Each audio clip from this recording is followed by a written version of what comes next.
मित्रों, सादर नमस्कार। और आज मैं आप सभी के लिए लेकर आया हूँ इतिहास के पिटारे से एक ऐसी कहानी, एक ऐसे महापुरुष की जीवनी जिसके बिना भारतीय स्वतंत्रता का सफ़र अधूरा सा लगता है। और आज बात कर रहा हूँ मैं ऐसे महानायक की, ऐसे देश नायक की, जिसने अपनी कम उम्र में ही इस देश में क्रांति की अलख जगा दी। और वो नाम है चंद्रशेखर आज़ाद। जी हाँ, चंद्रशेखर आज़ाद, जिनके नाम से ब्रिटिश सत्ता काँपा करती थी, जिनका खौफ ब्रिटिश सत्ता के अंदर देखने को मिलता था। वो एक ऐसा स्वाभिमानी देशभक्त जिसने कहा था कि मैं आज़ाद था, आज़ाद हूँ और आज़ाद मरूंगा। और अंतिम समय तक अंग्रेजी सरकार की पकड़ में वो नहीं आए। आज उन्हीं की जीवनी आप सभी के सामने। चंद्रशेखर के पिता का नाम था पंडित सीताराम तिवारी। कानपुर के उन्नाव जिले के ओदर का गांव में रहते थे। पंडित जी की पहली शादी सफल नहीं हुई, दूसरी शादी हुई तो पत्नी का देहांत हो गया, तीसरी शादी हुई और उनकी पत्नी का नाम था जगरानी देवी, जिनकी ये 5वीं संतान थे। पंडित जी बदर का छोड़ करके अलीराजपुर आ गए। अलीराजपुर में उन्होंने एक बगीचे की रखवाली का काम ले लिया। वहाँ पर वो रहने लगे और वहाँ उनका मन नहीं लगा तो फिर वहाँ से जा पहुँचे भाबरा, झाबुआ ज़िले के भाबरा गांव में, और वहीं की प्रकृति में जा कर के रच बस गए। और 23 जुलाई 1906 सोमवार के दिन जगरानी देवी ने एक बालक को जन्म दिया। उनकी 5वीं संतान को जन्म दिया और नाम रखा चंद्रशेखर। उनके चेहरे पर चंद्रमा के समान तेज था, तो उस बालक का नाम रखा गया चंद्रशेखर। जैसा नाम वैसी चंचल प्रवृत्ति। चंद्रशेखर बचपन से ही बहुत साहसी थे, वीर थे, निर्भीक थे। डरना उनके जीवन में था ही नहीं। 9 वर्ष की आयु में ही चंद्रशेखर आज़ाद तोप जैसे खिलौने, पिस्तौल जैसे खिलौने, माचिस की तीलियों से खेलने लगे। और हमेशा उनके अंदर एक ऐसी क्रांति की ज्वाला जगती रहती। उन्हें हमेशा भारत की परतंत्रता सताया करती थी और वो हमेशा सोचा करते थे कि कब मैं इस देश को आज़ाद करा सकूं। और कुछ ही दिन बाद चंद्रशेखर आज़ाद का मन पढ़ाई से उतर गया और ऐसे ही खिलौनों से खेलते खेलते वो धीरे धीरे बड़े होते गए। और छोटी ही उम्र में चंद्रशेखर आज़ाद घर से मुंबई आ गए। यहाँ पर रंगसाजी का काम किया। छुआछूत को मानने वाला ये युवक उस समय ढंग से खाना भी नहीं खा पाता था, परंतु धीरे धीरे रूढ़िवादिता को ख़त्म करते हुए उन्होंने सभी के साथ रहना सीख लिया।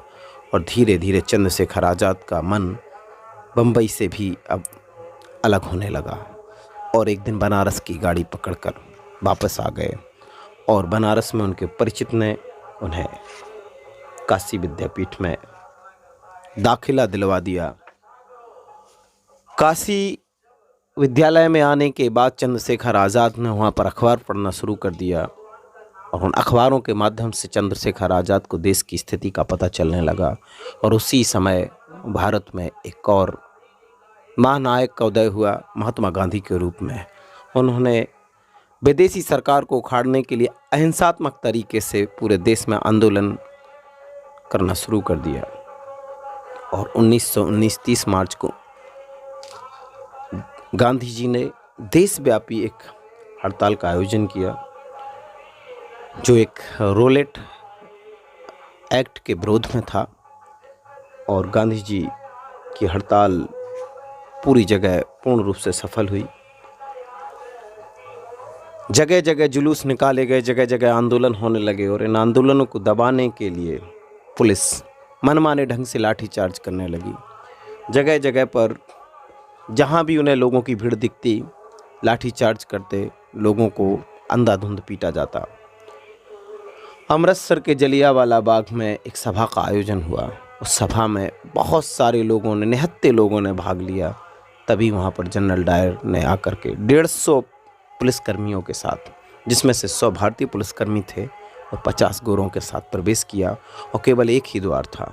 बिना चेतावनी दिए ही जनरल डायर ने अंधाधुंध फायरिंग शुरू करवा दी और उसमें कई निरपराध लोग मारे गए। और जब यह बात पूरे देश में फैली तो यह बात चंद्रशेखर आज़ाद तक पहुंची। चंद्रशेखर आज़ाद पहले से ही ब्रिटिश सत्ता के खिलाफ थे और यह इतनी दर्दनाक दास्तां को सुनकर उनका खून खौलने लगा और उन्होंने निर्णय किया कि जब तक मैं इस देश को अंग्रेज़ों से मुक्त नहीं करा देता तब तक मैं घर पर चैन से नहीं बैठूंगा। चंद्रशेखर आज़ाद हर जगह जाने लगे और एक जुलूस का, जहाँ भी उन्हें जुलूस दिखता उसमें चले जाते। चंद्रशेखर एक बार एक आंदोलन में भाग लेने गए, तभी देखा कि ब्रिटिश शासन एक भीड़ को पीट रहे थे, सत्याग्रहियों को पीट रहे थे। चंद्रशेखर आज़ाद ने एक पत्थर उठा करके एक पुलिस अधिकारी को दे मारा और उस अधिकारी के माथे से खून निकल पड़ा। चंद्रशेखर आज़ाद वहाँ से भाग निकले, परंतु उस अधिकारी ने उस बच्चे को पहचान लिया कि अगर ये बच्चा कहीं भी उन्हें दिख जाएगा तो उसे पकड़ सकते हैं। और इस प्रकार से चंद्रशेखर आज़ाद पहली बार ब्रिटिश सत्ता से बैर मोल लेकर के भाग निकले। और एक दिन बनारस में नवयुवकों के द्वारा जुलूस निकाला जा रहा था और उस जुलूस का नेतृत्व कर रहे थे चंद्रशेखर आज़ाद। चंद्रशेखर आज़ाद इंकलाब जिंदाबाद, भारत माता की जय, वंदे मातरम जैसे नारे लगा करके निर्भीक होकर के सड़कों पर चल रहे थे। और यह जुलूस बनारस की गलियों से गुजर रहा था तो बनारस के देखने वाले लोग भी इस जुलूस की, इस प्रकार की साहसिक कार्रवाई को देख करके अचंभित थे। तभी एक सिपाही, जिसको चंद्रशेखर आज़ाद ने पत्थर मारा था, पहचान लेता है और चंद्रशेखर आज़ाद को गिरफ्तार कर लिया जाता है। गिरफ्तार करने के बाद चंद्रशेखर आज़ाद को हवालात में रखा जाता है और उस हवालात में जानबूझकर ब्रिटिश सत्ता के सिपाहियों के द्वारा चंद्रशेखर आज़ाद को रात कड़कड़ाती ठंड में भी एक भी वस्त्र उनको ओढ़ने के लिए नहीं दिया जाता। अधिकारी सोचते हैं कि इस ठंड के कारण से चंद्रशेखर आज़ाद उनसे माफ़ी मांग लेंगे। अधिकारी 2 बजे उठता है और देखता है कि चंद्रशेखर आज़ाद इतनी ठंड में भी दंड बैठक लगा रहे हैं और उनके पूरे जिस्म से पसीना तरबतर हो रहा है।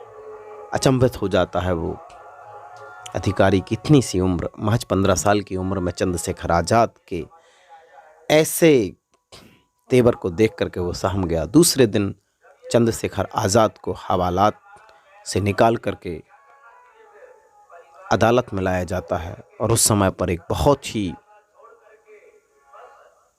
निरंकुश न्यायाधीश ब्रिटिश सत्ता की तरफ से आया हुआ था। वह लोगों को कड़ी से कड़ी सज़ा सुनाता था। जब चंद्रशेखर आज़ाद को उस न्यायाधीश के सामने प्रस्तुत किया गया, न्यायाधीश ने पहला सवाल किया, तुम्हारा नाम क्या है? चंद्रशेखर आज़ाद ने बड़ी निर्भीकता के साथ उत्तर दिया, आज़ाद। न्यायाधीश सकपका गया।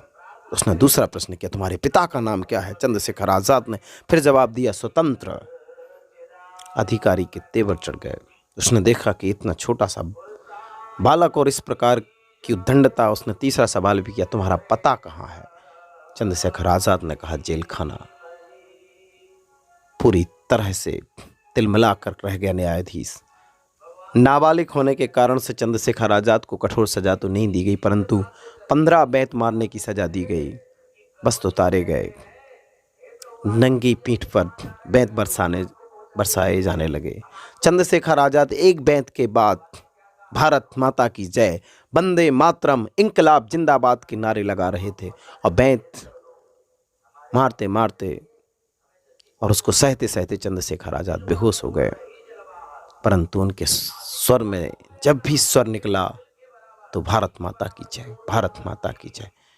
और उसके बाद दूसरे दिन जब चंद्रशेखर आज़ाद की हवालात से रिहाई हुई, अदालत से रिहाई हुई, तब हजारों की संख्या में भीड़ उनका स्वागत करने के लिए खड़ी हुई थी बाहर फूल मालाएं लेकर। और उस दिन चंद्रशेखर के लिए एक और नया नाम मिला, चंद्रशेखर आज़ाद। उस दिन से आज़ाद शब्द उनके पीछे लग गया और वो चंद्रशेखर से चंद्रशेखर आज़ाद बन गए। आज़ादी के दीवाने थे और इतनी निर्भीकता के साथ इतनी छोटी सी उम्र में चंद्रशेखर आज़ाद ने इतनी बड़ी सत्ता के खिलाफ मोर्चा खड़ा कर दिया। जहाँ पर लोग ब्रिटिश सत्ता का नाम सुनकर कांपते थे, वहाँ पर चंद्रशेखर आज़ाद निर्भीकता के साथ उनका मुकाबला कर रहे थे। और उसके बाद तो चंद्रशेखर आज़ाद को हर बार जेल खाने में डाल दिया जाता, तो चंद्रशेखर आज़ाद हंसते हंसते जेल खाने में जाते, वो बाहर आ जाते। उन्होंने कहा मेरा पता ही जेल खाना हो गया और मैं आज़ाद था और आज़ाद हूँ और आज़ाद ही मरूंगा। और उसके बाद चंद्रशेखर आज़ाद हर एक आंदोलन में भाग लेते रहे और उनके अंदर अहिंसात्मक तरीके से भारत को आज़ादी दिलाने वाले तरीके से उनका मन उठ गया और वो एक ऐसी क्रांति लाने के लिए सोचने लगे जिससे भारत का प्रत्येक युवा अपने आप में जोश भर सके और निर्भीकता के साथ ब्रिटिश सत्ता के सामने खड़ा हो सके। और इसके लिए आज़ाद अपने ही जैसे लोगों की तलाश में निकल पड़े और उन्हें उस समय एक क्रांतिकारी दल में सदस्यता मिल गई और काशी के विद्यापीठ में ही उस संगठन का संचालन किया जाता था। और वहीं पर चंद्रशेखर आज़ाद और उनके साथी शिक्षा के साथ साथ भारत की स्वाधीनता के बारे में अपने विचार व्यक्त किया करते थे, योजनाएं बनाया करते थे। और कुछ क्रांतिकारियों को ब्रिटिश सत्ता ने अंदर कर दिया। कुछ दिन के बाद जब उन्हें छोड़ दिया गया, 1920 में सरकार ने सभी गिरफ्तार क्रांतिकारियों को रिहा किया, तो चंद्रशेखर आज़ाद ने उन सब के साथ मिलकर के एक बहुत बड़ा दल बनाया और उस दल का नाम हो गया हिंदुस्तानी रिपब्लिक एसोसिएशन, जिसका काम था कि ऐसे समाज की स्थापना करें कि जो व्यक्ति किसी दूसरे व्यक्ति का शोषण न कर पाए और अपने ही व्यक्तियों के द्वारा चुनी हुई सरकार के माध्यम से भारत का शासन लागू हो। और चंद्रशेखर के लिए राम प्रसाद बिस्मिल जैसे महान क्रांतिकारी मिले और इन सभी नौजवान साथियों ने एक साथ मिलकर के भारत माता की स्वतंत्रता को काटने के लिए एक बीड़ा उठाया। और उसके बाद चंद्रशेखर आज़ाद के संगठन में लोगों की संख्या बढ़ती गई। चंद्रशेखर आज़ाद ने रामकृष्ण खत्री, जो कि एक बहुत बड़े क्रांतिकारी थे, उनकी सेवा की। उनकी सेवा करने के बाद संगठन को मजबूती देने के लिए हमेशा चंद्रशेखर आज़ाद कोई ना कोई अपना एक विचार किया करते थे, परंतु इतने बड़े संगठन को चलाने के लिए पैसे की आवश्यकता थी। चंद्रशेखर आज़ाद मस्त मौला प्रवृत्ति के व्यक्ति थे। सब सदस्यों ने निर्णय किया कि इस संगठन को चलाने के लिए हमें या तो सरकार को लूटना चाहिए, तो कुछ लोगों को यह प्रस्ताव पसंद नहीं आया। तब फैसला किया गया कि हम गांव में सेठ साहूकारों को लूटेंगे, परंतु किसी की हत्या नहीं करेंगे और नारी का सम्मान करेंगे, क्योंकि चंद्रशेखर के जीवन में नारी का बहुत सम्मान था। एक आदर्श चरित्रवान महानायक थे चंद्रशेखर आज़ाद। वो लूटते जरूर थे सिर्फ देश की सेवा के लिए, परंतु निरपराध लोगों की हत्या करना और नारियों का शोषण करना उनके जीवन में नहीं था। इसलिए उनके दल में भी उन्होंने हिदायत दे रखी थी कि अगर कोई भी व्यक्ति किसी निरपराध व्यक्ति को मारेगा या किसी नारी का सील भंग करेगा तो सबसे पहले चंद्रशेखर की गोली का शिकार होगा। और एक घटना ऐसी आती भी है, एक डकैती के दौरान एक उनका साथी एक महिला का शोषण करने का प्रयास करता है। चंद्रशेखर आज़ाद उसे वहीं मौत के घाट उतार देते हैं और उस महिला से माफ़ी मांगते हैं। इस प्रकार से चंद्रशेखर आज़ाद ने आज़ादी की लड़ाई के साथ साथ अपने चरित्र को इतना ऊंचा रखा कि आज भी उनके चरित्र की सराहना की जाती है। और चंद्रशेखर आज़ाद इसी तरह से अपने दल को एक सामर्थ्य देते हुए बढ़ रहे थे। चंद्रशेखर आज़ाद के नाम से ही अब ब्रिटिश पुलिस भयभीत होने लगी और चंद्रशेखर आज़ाद इतने पक्के थे, लगन के इतने धनी थे, वो अपनी किसी धुन में सादा भोजन करते थे, पैसे व्यर्थ खर्च नहीं करते थे। एक बार उनके माता पिता बीमार हो गए, किसी ने सलाह दी कि संगठन के जो पैसे रखे हैं वो घर पे भिजवा दो। चंद्रशेखर आज़ाद ने उत्तर दिया कि यह पैसा मेरे घर की सेवा के लिए नहीं बल्कि भारत माता की सेवा के लिए, और मैं वचनबद्ध हूँ कि इस पैसे को कभी अपने निजी किसी कार्य में नहीं लगाऊंगा। और चंद्रशेखर आज़ाद ने अपने बूढ़े माँ बाप की बीमारी में वह पैसा नहीं लगाया। और चंद्रशेखर आज़ाद का खाना भी बिल्कुल सादा था, खिचड़ी उन्हें बहुत पसंद थी और निशानेबाजी और बंदूक चलाना उनका शौक़ था। चंद्रशेखर आज़ाद जब भगत सिंह के साथ आए तो थोड़े बहुत ज़रूर उन्होंने अन्य खाने की तरफ ध्यान दिया। और निशाना लगाना चंद्रशेखर आज़ाद के जीवन का एक लक्ष्य सा था। वो जब भी उन्हें फुर्सत मिलती वो अपने साथियों को लेकर के जंगल में निकल जाते और उन्हें निशाना लगाना सिखाते और कहते कि अगर सही समय पर सही निशाना ना लगाया तो तुम्हें परेशानी हो सकती है। और इस प्रकार से चंद्रशेखर आज़ाद पूरे दल का उत्साहवर्धन किया करते थे। एक बार चंद्रशेखर आज़ाद के लिए काशी से लक्सा नामक मोहल्ले में जाना था। वहाँ पर बैठक बुलाई गई। बैठक में विचार था कि मातृभूमि की सेवा के लिए धन कहाँ से आए। तभी बैठक में उपस्थित रामकृष्ण खत्री ने कहा कि गाजीपुर में एक महंत रहता है, महंत के पास धन की भरमार है। अगर कोई उसकी सेवा, उसका कोई भी वारिस नहीं है, अगर उसकी कोई सेवा करने वाला अगर उस महंत के पास पहुंच जाता है तो हमें अपार धन मिल सकता है। तब नाम सुझाया गया चंद्रशेखर आज़ाद का और चंद्रशेखर आज़ाद को महंत की सेवा में जाना पड़ा। वहाँ का सन्यासी जीवन चंद्रशेखर आज़ाद को बिल्कुल पसंद नहीं आया। उनका चेहरा मुरझा गया और आज़ाद ने अपने साथियों से कहा कि यह महंत पता नहीं कब मरेगा, परंतु मेरा यहाँ पर मन नहीं लगता, क्योंकि मैं इस जीवन को जीने नहीं आया हूँ। मुझे तो केवल ब्रिटिश सत्ता को यहाँ से उखाड़ फेंकना है। चंद्रशेखर आज़ाद विचलित हो गए। एक दिन आज़ाद अपने विचारों में खोए थे, तभी उनके कमरे में एक व्यक्ति आया। उसने 2000 रुपये आज़ाद के हाथ में पकड़ा दिए। ये रुपये कैसे हैं? आज़ाद ने हैरान होकर पूछा। आज़ाद भाई, आपके माता पिता कष्ट में हैं, उन्हें खाने पीने की किल्लत हो रही है, आप देश सेवा में लगे हैं। आज़ाद ने जवाब दिया, ये पैसा संगठन का है, इसके लिए मैं अपने माँ बाप की सेवा में नहीं लगा सकता। और बेबस होकर के उस पुरुष को वापस जाना पड़ा। आज़ाद संगठन के कामों को आगे बढ़ाते रहे। देश की जनता में चेतना के लिए प्रचार प्रसार करना चाहते थे, इसलिए रात में पर्चे लगाने का काम भी चंद्रशेखर आज़ाद करते थे। उनके साथी पर्चों पर ब्रिटिश सत्ता की काली करतूतों का खुलासा करते थे और हमेशा गुप्तचर उनके पीछे लगे रहते थे और गिरफ्तार होने का खतरा मंडराया करता था। परंतु आज़ाद कुशलता के साथ हर जगह पर्चे बांट दिया करते थे। और एक दिन आज़ाद का दोस्त उनके पास पैसा मांगने आया। आज़ाद ने उनसे 6 महीने का वादा किया था, वह तगादा करने बड़ी जल्दी आ गया। अभी 3 महीने हुए दोस्त, घबराइए नहीं, मैं अपने वादे के मुताबिक तुम्हारा कर्ज चुका दूंगा। आप समझने की कोशिश करो, मैंने किसी से पैसे उधार लिए थे, वह अपना रुपया मांग रहा है, इसी कारण मैं आपके पास लेने आया हूँ। जाकर उससे कह दो कि उसे जितना भी ब्याज लगाना है लगा दो, मैं कुछ समय बाद चुकता कर दूंगा। मैं उससे कई बार प्रार्थना कर चुका हूँ मगर वह नहीं मानता। जब ऐसी बात है तो शाम तक रुक जाओ, तुम्हें सारे पैसे मिल जाएंगे। और आज़ाद दिल्ली के प्रसिद्ध चांदनी चौक पहुँच गए। वहाँ पर बहुत चहल पहल थी, लोग अपने अपने कार्यों में व्यस्त थे। तभी आज़ाद ने एक जौहरी की दुकान में प्रवेश किया और कुछ देर तक मूल भाव करने के बाद 8-10 नौजवान उस दुकान में आ पहुँचे और आज़ाद ने वहाँ पर अपनी पिस्तौल के दम पर 14,000 लूटे और लेकर के उस दोस्त का कर्ज चुकाया।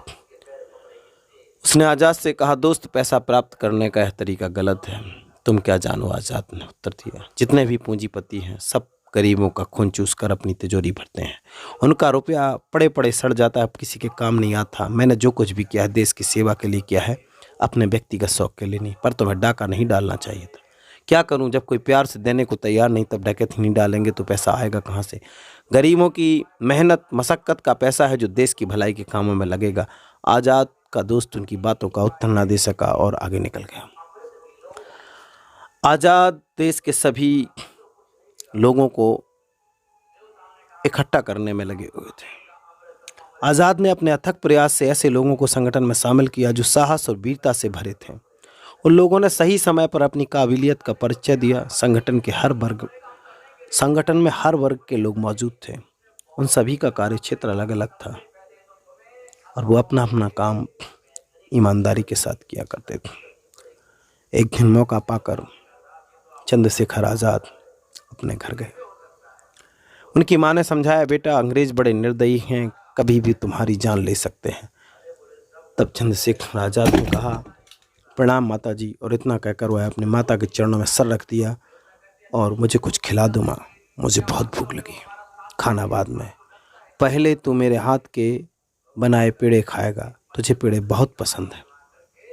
कई दिनों से मैं तेरी राह देख रही थी, अच्छा हुआ तू आ गया। वे जल्दी से पेड़े लेकर आई। आज़ाद अपने साथियों के साथ खाने लगे और पानी पीकर सो गए।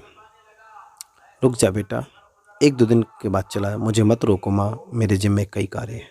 काम तो हमेशा लगा रहेगा मेरे लाल, तू एक दिन मेरे लिए रुक जा, अभी मेरी आंखें तुझसे संतुष्ट नहीं हुई। माँ, मैं तुम्हारी ममता को अच्छी तरह से समझता हूँ, लेकिन अपनी आँखों मैं तुम्हारे दुखों को नहीं देख सकता। जब मैं तक तुम्हें सुख की अनुभूति ना करा दूँ, मैं चैन की सांस लेना कठिन है। तू इस बात को क्यों नहीं समझता कि मेरा सुख तभी है जब तू मेरी आंखों के समक्ष रहेगा, बोल रहेगा ना। आज असंख्य पुत्र माँ भारत की निर्दयी अंग्रेजों की बेड़ियों में जकड़ी हुई है, उसके आगे तेरा सुख क्या है माँ? वह तो समस्त देशवासियों की माँ है, मैं उसके सुखों के लिए जी रहा हूँ। मुझे कसम है तेरे दूध की एक एक बूंद में अपने परम पूज्य भारत माँ को फिरंगियों के क्रूर हाथों से आज़ाद करा कर रहूँगा। मुझसे अब उसका दुख नहीं देखा जाता।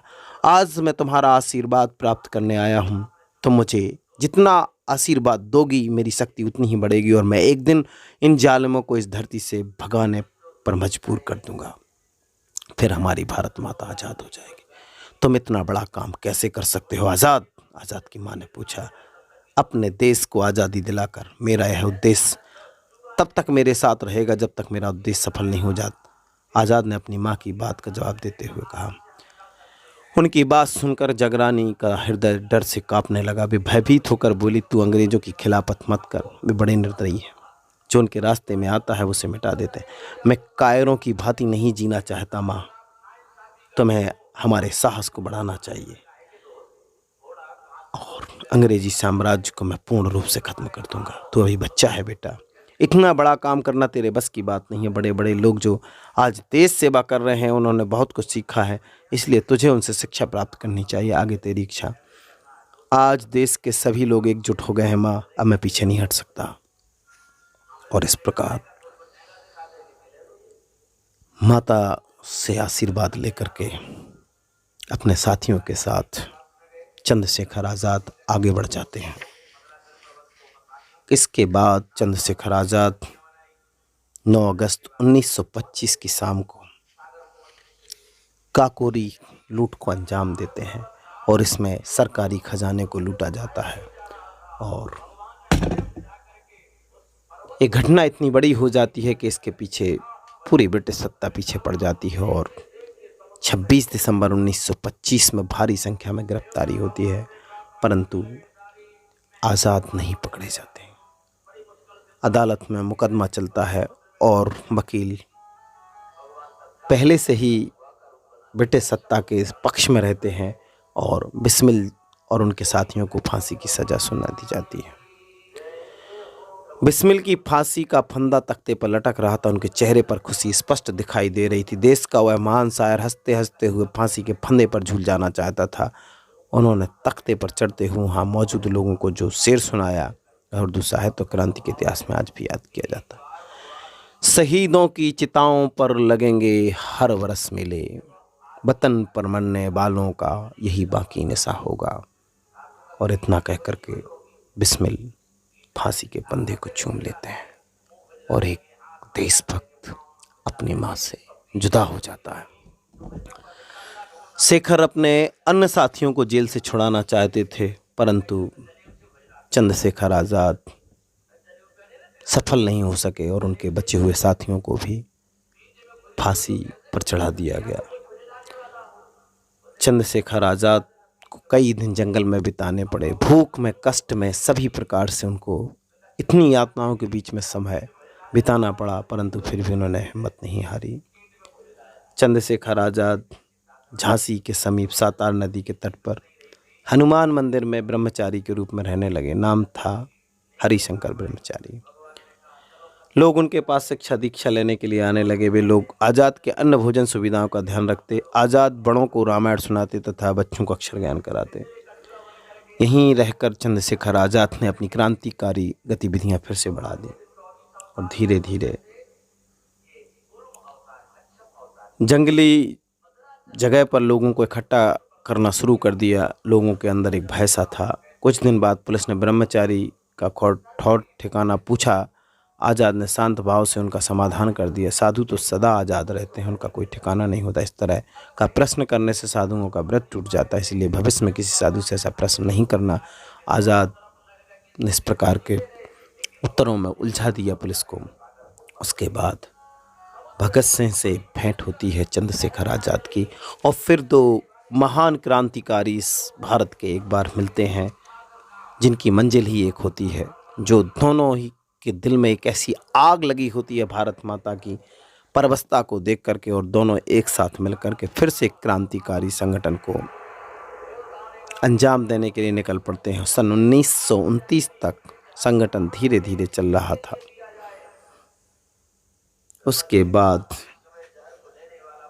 धीरे धीरे नौजवान इसको बढ़ाने में लगे रहे।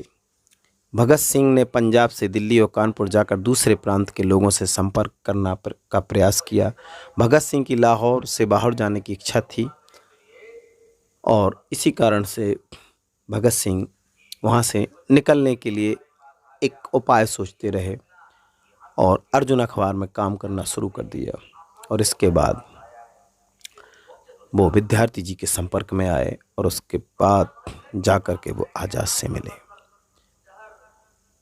आज़ाद को आकर्षित कर लिया भगत सिंह ने। आइए पंडित जी, आज़ाद को संकोच में देखकर विद्यार्थी जी ने तपाक से कहा, और विद्यार्थी जी ने वहाँ पर दोनों ही क्रांतिकारियों की मुलाकात करवा दी, और दोनों एक दूसरे से गले मिल करके बड़े खुश हुए। और कुछ ही दिनों बाद दोनों के बीच में इतनी मित्रता बढ़ गई कि अब आज़ाद और भगत क्रांतिकारी संगठन को बढ़ाने के लिए एक साथ हो गए। आज़ाद का दल अपने गिरफ्तार साथियों को छुड़ाने का प्रयास कर रहा था। काकोरी की डकैती असफल हो जाने के बाद इस मामले पर बहुत लोगों के मुखबर बन जाने के कारण क्रांतिकारी वर्ग पर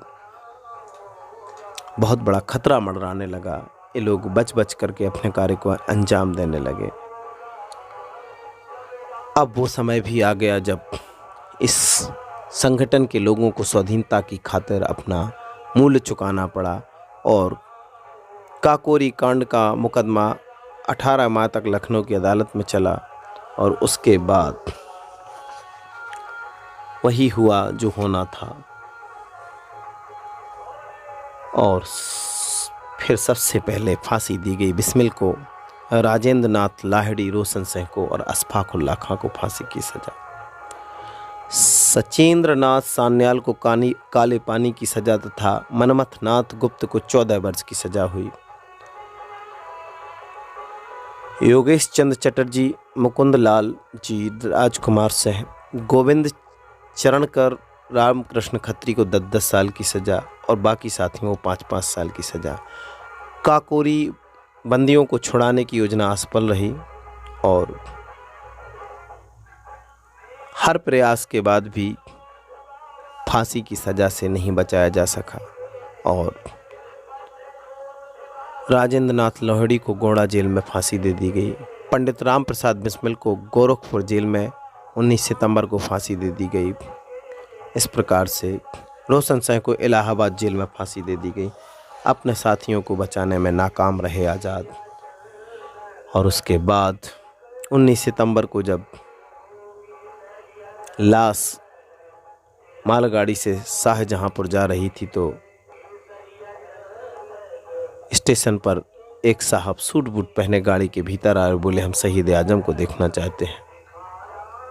चेहरे से कफन हटाया गया और आदमी ने उनका अभिवादन किया। उनके हाथ में लालटेन थी, आंसू बह रहे थे। फिर उसने कहा, कफन बंद कर दो, मैं भी आता हूँ।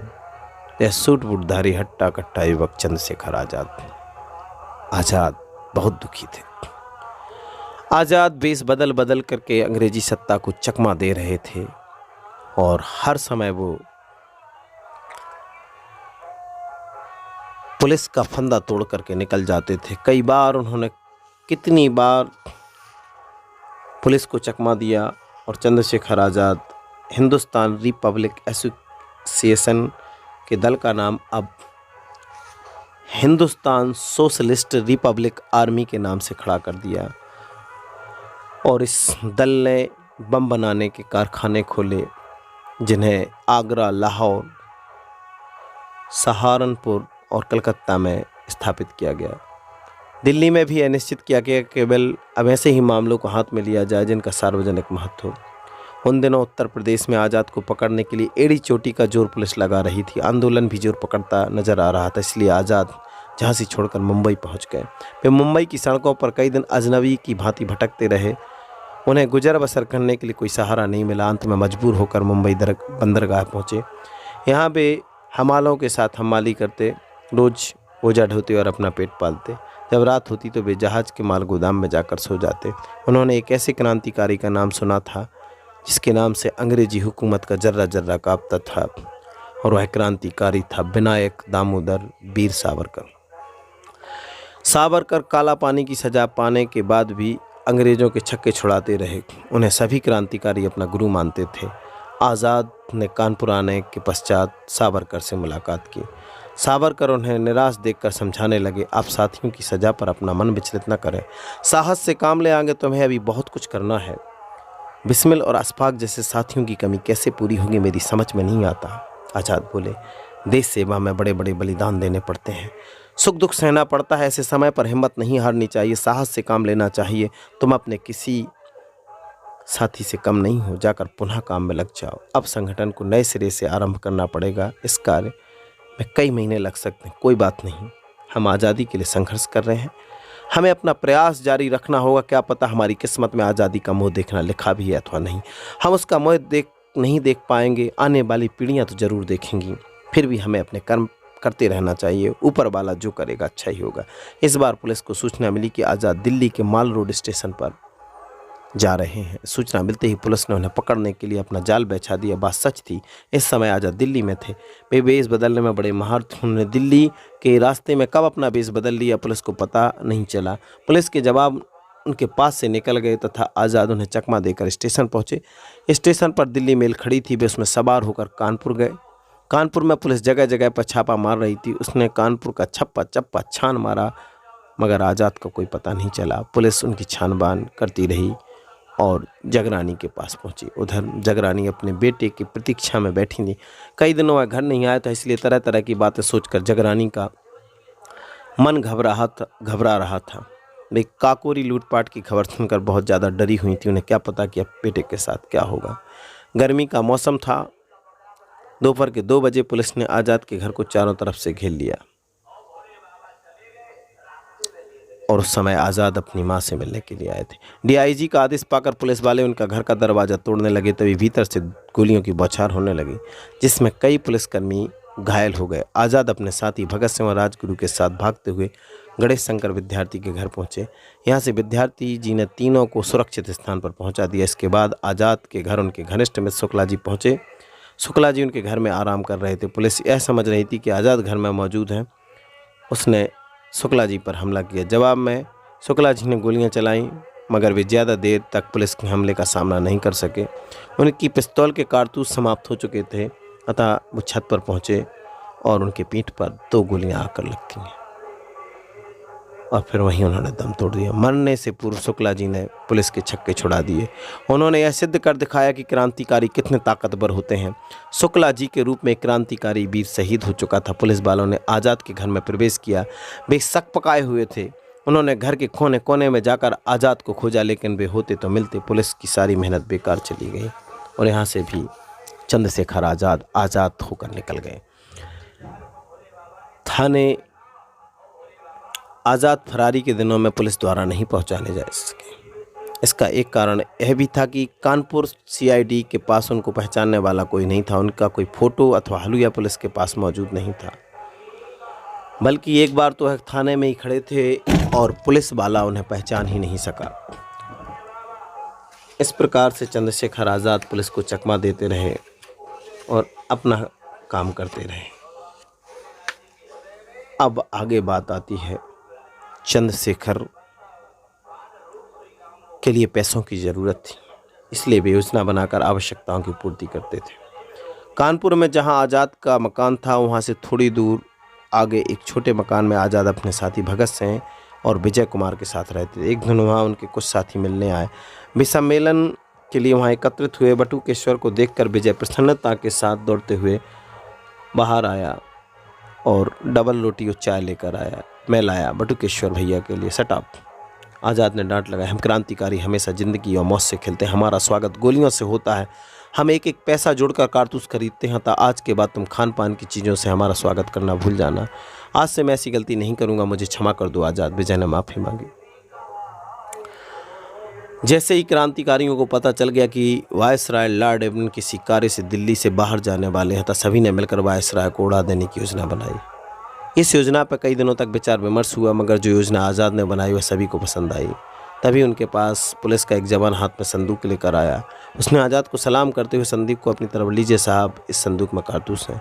CID के इंस्पेक्टर साहब ने इसे आपकी सेवा में भेजा। साथ में उन्होंने यह भी कहा है, आप लोग आज शाम को हर हाल में इस मकान को खाली कर दें। आज़ाद ने संदूक खोलकर देखा तो उसमें कारतूस भरे थे। उन्होंने सिपाही से कहा, अपने साहब को मेरी तरफ से धन्यवाद कहना। उन्हें यह भी बता देना कि आज शाम को मकान खाली हो जाएगा। कई पुलिस अधिकारी भी आज़ाद के व्यवहार से प्रभावित थे। वे समय समय पर उनकी मदद करते थे। कुछ सेठ साहूकार भी थे जो उनकी सहायता करते थे। लॉर्ड इरविन दिल्ली से मथुरा की तरफ स्टेशन ट्रेन से जाने वाले थे, इसलिए दिल्ली मथुरा रेलवे लाइन के मध्य एक निश्चित दूरी पर कई जगह पुलिस के जवानों को तैनात किया गया। जो गाड़ियां दिल्ली और मथुरा में थी उन्हें रोक दिया गया। इसके बाद वायसराय की स्पेशल ट्रेन दिल्ली से रवाना हुई। उनकी ट्रेन जब फरीदाबाद पहुंची तभी एक ज़बरदस्त विस्फोट हुआ। विस्फोट इतना शक्तिशाली था कि गाड़ी के डिब्बे और 100 गज लंबी रेल की पगड़ी हवा में उड़ गई, परंतु जिस बोगी में वायसराय था वह बोगी बाल बाल बच गई। अतः उन्हें कोई नुकसान नहीं हुआ। आज़ाद और उनके साथियों ने इस पटरी पर टाइम बम फिट किया था। वह विस्फोट उनके टाइम बम का ही था। इस घटना के पश्चात वायसराय दहशत में आ गया। फिर उसका बाहर आना जाना बंद हो गया। सब अंग्रेज़ों को चारों तरफ अपनी मौत दिखाई पड़ने लगी, इसलिए सरकार ने सुरक्षा के इंतजाम और सख्त कर दिए। पुलिसकर्मी अब क्रांतिकारियों को बिना किसी कारण के ही जेल में बंद करने लगी और सारी जेल अब क्रांतिकारियों से भर गई। तभी साइमन कमीशन 1928 में भारत की अवस्था जांच करने के लिए साइमन कमीशन भारत आया और उसने अपने ही नाम पर एक एक्ट शुरू कर दिया और अंग्रेजों की दमन चक्र गति को परख क्रांतिकारियों ने भी उग्र रूप धारण कर लिया। साइमन कमीशन जब आया तो बिना किसी सबूत के ही लोगों को अंदर, बिना किसी जहर के अंदर करना शुरू कर दिया और जेलों में भरना शुरू कर दिया। साइमन कमीशन जब भारत आया तो उसमें केवल 7 सदस्य थे और वे सभी अंग्रेज सदस्य थे। उनमें कोई भारतीय नहीं था। उनकी अध्यक्षता साइमन कर रहा था।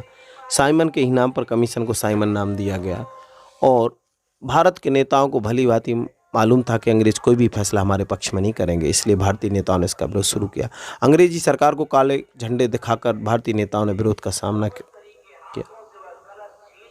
साइमन कमीशन भारत के कई नगरों में घूमता हुआ लाहौर पहुंचने वाला था। अंग्रेज सरकार के कुछ चमचे उसके स्वागत की तैयारियां कर रहे थे, मगर भारत के क्रांतिकारी हजारों की संख्या में कमीशन का विरोध करते हुए लाहौर स्टेशन की तरफ बढ़े। साइमन लौट जाओ एवं साइमन गो बैक के नारों से सारा भारतवर्ष गूंज उठा। 20 अक्टूबर 1928 को यह कमीशन लाहौर आया। लाहौर में कमीशन के विरोध में भारी जुलूस निकाला गया। इस जुलूस का नेतृत्व पंजाब के केसरी वयोवृद्ध लाला लाजपत राय कर रहे थे। चारों ओर काले झंडे और लोगों की भीड़ थी। जुलूस को तितर बितर करने के लिए लाहौर के पुलिस सुपरिटेंडेंट स्टाफ ने जनता पर लाठीचार्ज कर दी। निहत्थे लोग मारे गए और लाला लाजपत राय भी बुरी तरह से घायल हुए और अस्पताल में उनकी मृत्यु हो गई। लाला लाजपत राय की मृत्यु का बदला लेने के लिए 8 और 9 सितंबर 1928 को दिल्ली के फिरोज शाह कोटला के बीच में एक चंद्रशेखर आज़ाद और भगत सिंह और उनके साथियों के साथ बैठक हुई और उन्होंने फैसला किया कि हर हाल में लाला लाजपत राय की मौत का बदला लिया जाएगा। और हुआ भी। भगत सिंह ने जिसको मारना था उसकी जगह पर सैंडर्स की हत्या कर दी और सैंडर्स की हत्या के बाद पूरी तरह से अफरा तफरी मच गई और बहुत तेजी कर दी गई। चारों तरफ से नाकाबंदी कर दी गई। सीआईडी द्वारा जाल बिछा दिया गया। संदिग्ध लोग बंदी बनाए जाने लगे। तलाशियां होने लगीं और सभी प्रकार से इतनी पाबंदी लगा दी गई कि वहाँ से अब चंद्रशेखर आज़ाद, भगत सिंह को निकलना मुश्किल हो गया। और फिर भगत सिंह को वहाँ से सकुशल निकालने के लिए भगवती चरण की पत्नी दुर्गा ने मैम का रूप धारण किया। भगत सिंह ने केसों को छटवा लिया, दाढ़ी भी सफा चटकी और एक अंग्रेज की भूमिका में आकर के वो राजगुरु को नौकर बनाकर आराम से निकल गए। पंडित मोतीलाल नेहरू से जाकर के आज़ाद मिले। आज़ाद भवन में उनका विधिवत स्वागत हुआ। उन्होंने मोतीलाल जी के साथ काफ़ी लंबी बातचीत की। बातचीत में अंग्रेजी हुकूमत के विरुद्ध चल रहे विद्रोह को लेकर बहस होती रही। अंग्रेजी हुकूमत बड़ी शक्तिशाली है तो मुट्ठी भर नौजवान अपने हथियारों के बल पर उसे कैसे जीत पाओगे? मोतीलाल जी ने आज़ाद से पूछा। अगर आपका हाथ हमारे सर पर रहा तो हमें कोई पराजित नहीं कर सकता। आज़ाद ने कहा, फिर भी आप कमज़ोर पड़ जाए नहीं, हमारे दिल में जो आग चल रही है उस आग की केवल एक चिंगारी अंग्रेजी हुकूमत को जलाकर राख कर सकती। हम फिरंगियों से हार मानने वाले नहीं। मोतीलाल जी उनकी बात को ध्यान से सुन रहे थे और आज़ाद कहते जा रहे थे, हम शीघ्र ही ब्रिटिश सरकार को यह दिखा देंगे कि हमारी शक्ति उन्हें नष्ट करने के लिए बहुत है। यदि वे अब भी संभल जाते हैं तो ठीक है, अन्यथा हमसे टकराना बहुत भारी होगा। आप एक अंग्रेज अधिकारी को मारते हो तो दूसरा उसकी जगह ले लेता है। इस तरह मारने से आपको क्या फ़ायदा हुआ? मोतीलाल जी ने आज़ाद से पूछा। हम जिसे मारते हैं और आगे जिसे मारेंगे वह अत्याचारी अवश्य होगा। अत्याचार हमें किसी भी हाल में बर्दाश्त नहीं करना होगा। हमने इसका विरोध किया और हम अत्याचार का विरोध करते रहेंगे। मोतीलाल जी ने उनके पीठ पर हाथ फेरा और बहुत प्रशंसा की चंद्रशेखर आज़ाद की। चंद्रशेखर आज़ाद का निशाना हमेशा अचूक रहता था और इस प्रकार से चंद्रशेखर आज़ाद आगे बढ़ रहे थे। तभी असेंबली बम कांड के कारण भगत सिंह और उनके साथियों को गिरफ्तार कर लिया जाता है।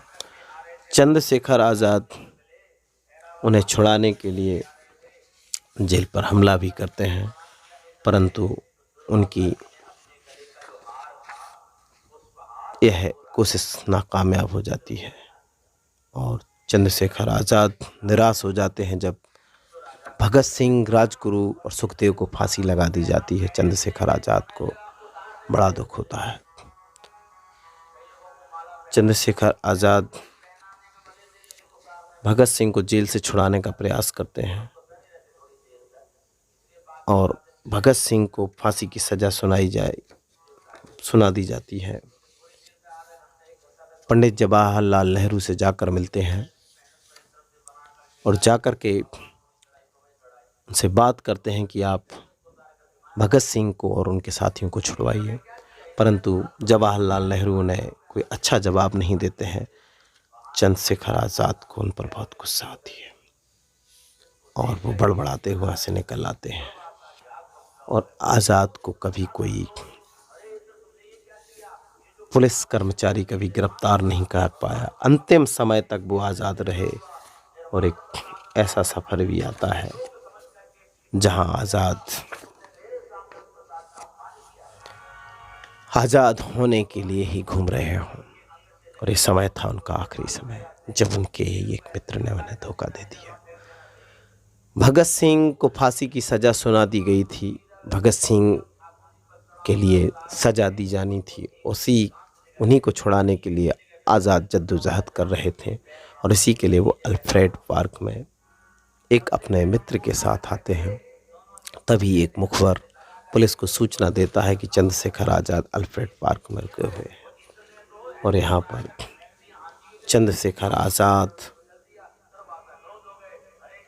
अकेले पुलिस के द्वारा घिर जाते हैं, परंतु बड़ी वीरता और साहस के साथ वो पुलिस के कुछ जवानों को मारकर और अंतिम गोली अपने सिर पर दाग लेते हैं और इस प्रकार से माँ भारती का एक लाडला सपूत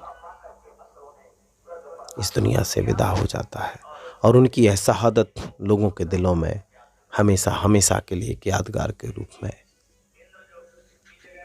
कैद हो जाती है और इस प्रकार से एक सच्चा सपूत इस दुनिया से शहीद होकर के माँ भारती की सेवा करता हुआ कुर्बान हो जाता है। और आज भी चंद्रशेखर आज़ाद को उसी वीरता के लिए याद किया जाता है और यही कहा जाता है कि मैं आज़ाद था, आज़ाद हूँ और आज़ाद रहूँगा। और इस प्रकार से चंद्रशेखर आज़ाद इस दुनिया को छोड़ देते हैं और एक अलग जगह जाते हैं इस भारत में आज़ादी के लिए, नौजवानों के लिए प्रेरणा बन करके आज़ाद हमेशा हमेशा माँ भारती की गोद में समा जाते हैं। जय हिंद।